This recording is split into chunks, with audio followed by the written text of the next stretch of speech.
Hola, ¿qué tal? Espero que todos estén muy bien. Bienvenidos al sexto tutorial dedicado al ciclo gramatical de la quinta regla. Básicamente en esta nueva lección veremos cómo funcionan los pronombres que reciben la acción o action recipient con las conjugaciones derivadas de los verbos de la quinta regla: ser, estar y haber. O en otras palabras, veremos la posición de estos pronombres objetos en frases construidas en tiempos perfectos, tiempos progresivos o en voz pasiva. Para empezar, repasemos lo que ya sabemos de los action recipients o receptores de la acción. Sabemos que los tenemos subrayados con café en los cuadros de colores, que en español suelen colocarse antes del verbo y que en inglés tienen 3 posiciones. En tutoriales anteriores ya habíamos visto 2 de estos casos. A partir del tutorial 13 vimos la posición posterior al verbo y a partir del tutorial 16 vimos la posición posterior a las preposiciones. Pero habíamos postergado el uso de los action recipients en la tercera posición. Las buenas noticias es que a partir de esta lección vamos a poder trabajar este asunto pendiente. Puesto que los participios y gerundios son parte esencial de las conjugaciones compuestas que hemos venido trabajando en las últimas 4 lecciones. Esta tercera y última posición de los pronombres que reciben la acción tendrá generalmente la siguiente implicación. En la construcción de las frases en inglés, estos pronombres objeto subrayados con café les cederán un puesto a los participios y gerundios. Para entender mejor cómo funciona esta tercera posición de los action recipients, vamos a traducir las siguientes 4 frases que ahora ven en la diapositiva. Antes de empezar, les recuerdo las recomendaciones preliminares a la construcción de cualquier frase en inglés y que ven en la parte inferior de la diapositiva. Y también, si quieren adelantarse al video para hacer las frases por su propia cuenta y después comparar con las soluciones de los tutoriales, ese es el momento de poner en pausa el video.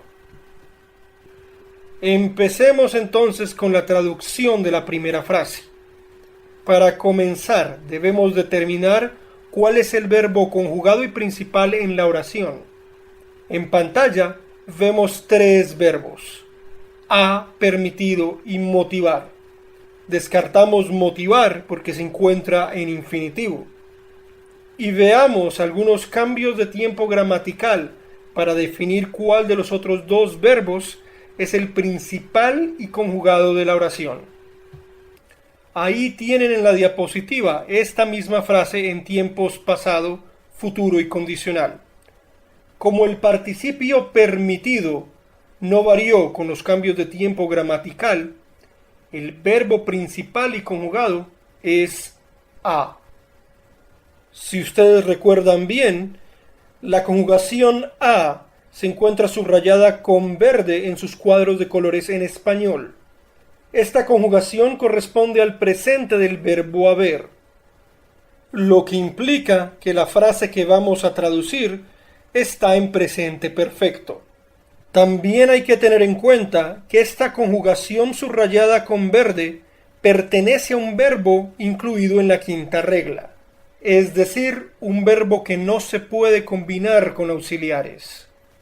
Por lo tanto, en la estructura típica para negaciones en inglés, se descartaría el auxiliar negado y compensaríamos su ausencia negando con not después del verbo.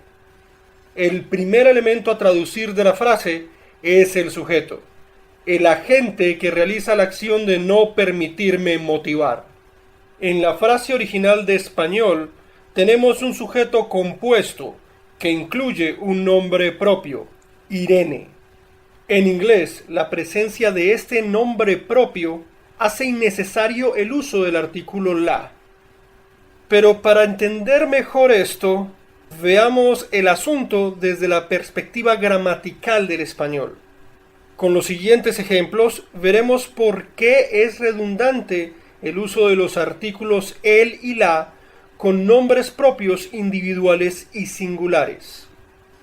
Normalmente en español usamos los nombres propios sin artículo: Carlos, Patricia, Nelson, Juliana.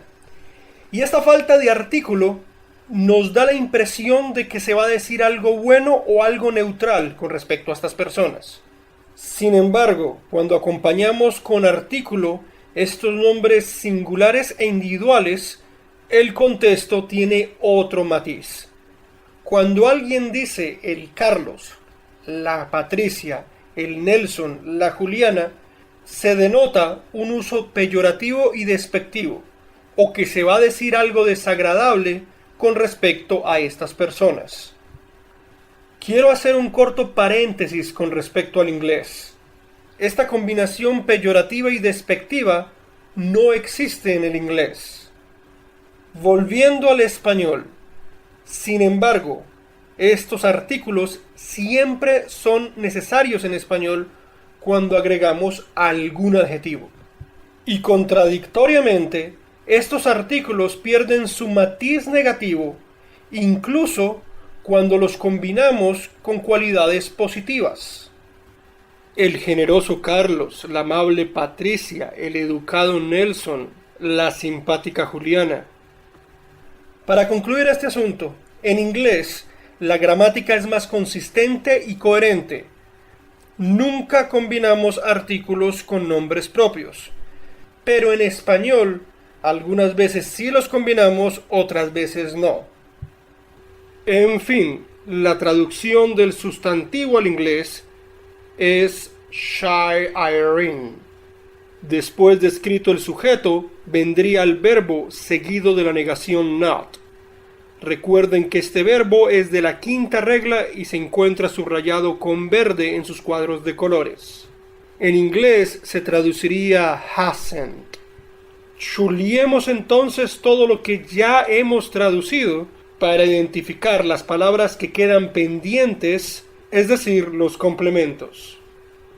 Vemos entonces que quedaron sin chulear las siguientes palabras: me, permitido, y los bloques motivar a su hermanastro y viajar por su propia cuenta. La primera palabra en español que identificamos sin chulear, me, no será el primer complemento que traduzcamos en inglés. Si ustedes recuerdan, el pronombre me es un pronombre objeto que recibe la acción, un action recipient subrayado con café en los cuadros de colores. Ya hemos hablado bastante de la posición de estos subrayados con café en las frases en inglés.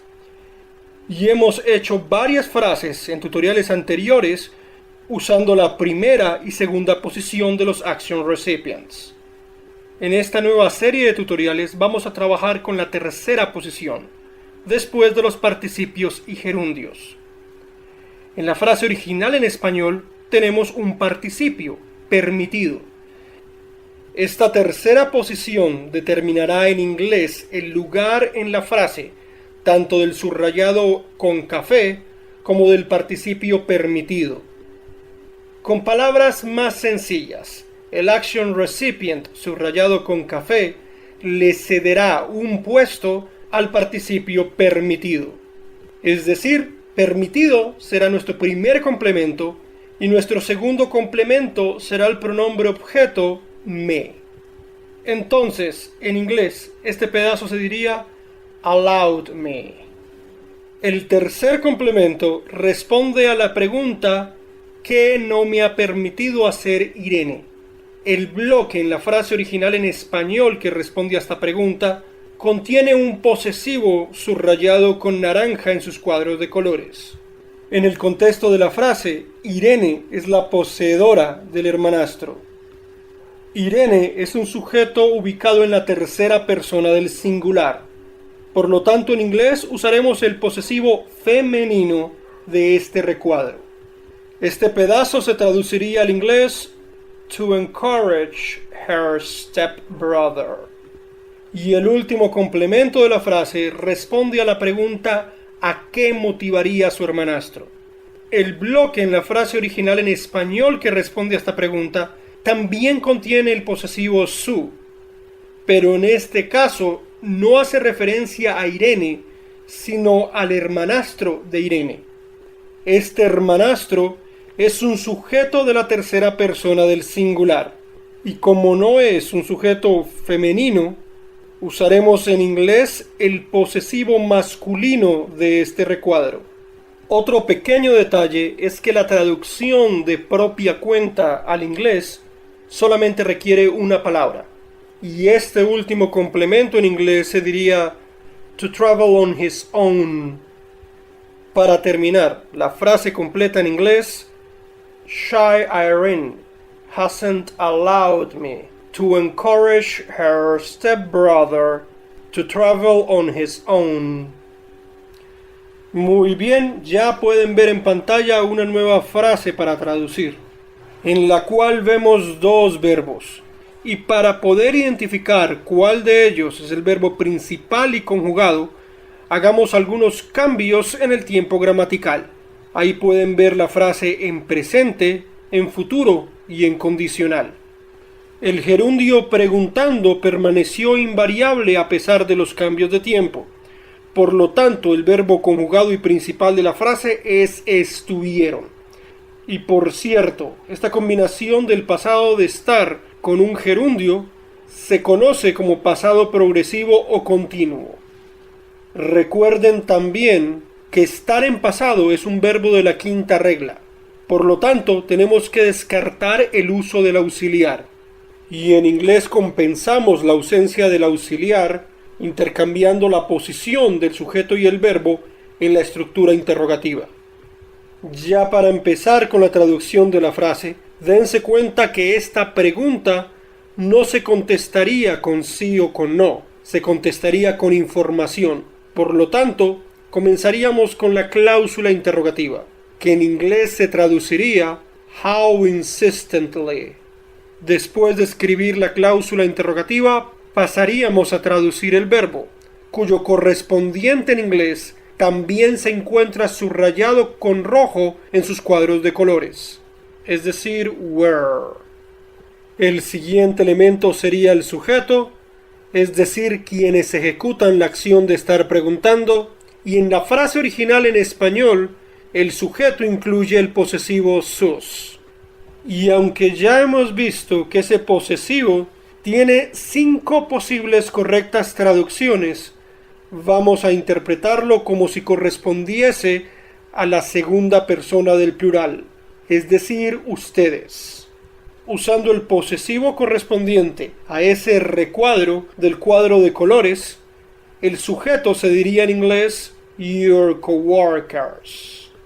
A continuación vamos a señalar todas las palabras que quedaron sin chulear para identificar así los complementos.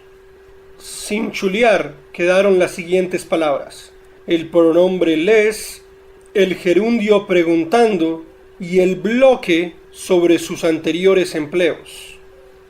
El pronombre les no va a ser el primer complemento que vamos a traducir en inglés. Si ustedes recuerdan bien, les está subrayado con café en sus cuadros de colores, indicación de que es un pronombre que recibe la acción, un pronombre objeto o action recipient. En esta nueva serie de lecciones gramaticales estamos trabajando la tercera y última posición de los action recipients, es decir, después de los participios y gerundios.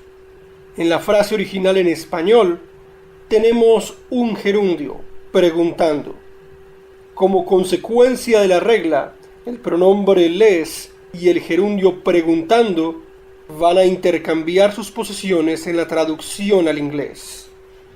Preguntando será el primer complemento y les el segundo, es decir, en inglés, asking you. Tengan en cuenta que en español estos pronombres objeto subrayados con café pueden tener 2 posiciones diferentes en estas conjugaciones progresivas o continuas. La primera posición es la que vemos originalmente en la frase en español, antes del verbo estar. y la segunda posición es pegado al final del gerundio formando una sola palabra. Estuvieron preguntándoles. Esta segunda posición puede ser engañosa, porque podemos creer que preguntándoles no es un gerundio, pues su sílaba final no termina en yendo, ando. Pero en realidad, preguntándoles sigue siendo un gerundio. El tercer y último complemento de la frase responde a la pregunta sobre qué preguntaban.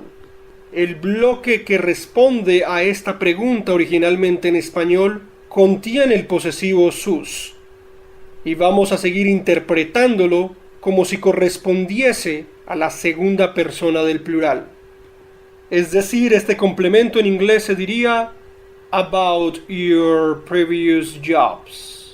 Y la pregunta completa se diría en inglés: How insistently were your coworkers asking you about your previous jobs? Y así hemos llegado al final de la sexta lección dedicada a la serie gramatical de la quinta regla. El próximo tutorial ya está disponible en mi canal de YouTube. Gracias por su atención y los espero en